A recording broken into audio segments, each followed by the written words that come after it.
నెల్లూరు నగర పరిధిలోని 12వ డివిజన్లో మంచినీటి పైప్లైన్ నిర్మాణ పనులకు ఆ డివిజన్ కార్పొరేటర్ ఆనం రంగమయూర్ రెడ్డి గురువారం ప్రారంభించారు.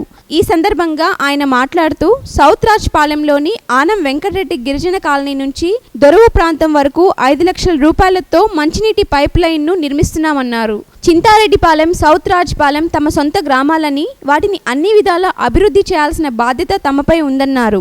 ఏఎన్సీ గ్రాంట్ కింద 5 లక్షలు మంజూరు చేశారని జిల్లా కలెక్టర్కు ఆయన కృతజ్ఞతలు తెలియజేశారు. అడ్వర్సనల్, సెమినల్, కండిషనల్ గ్రాంట్ అని చెప్పి ఇటువంటి ఎండల్ని వీటన్నిటిని కూడా దృష్టిలో పెట్టుకొని ఏఎస్సి గ్రాంట్ అనే గ్రాంట్ని కలెక్టర్ ద్వారా ఇవ్వడం కూడా జరిగింది. వీటి ఉద్దేశం ఏంటంటే ఎస్టీ కాలనీలు, ఎస్సీ కాలనీలు ఎవరైతే ఉన్నారో ఉదయం వేసి పనులు చేసుకునేదానికి ఎండల్లో పడిపోయే వాళ్ళందరికీ కూడా ఈ ఎండలకి దాహార్తి తీర్చేదానికి ఇటువంటి శాశ్వత నీళ్ల పరిష్కారాలు, మరి వాళ్ళకి అత్యవసరంగా కావాల్సినటువంటి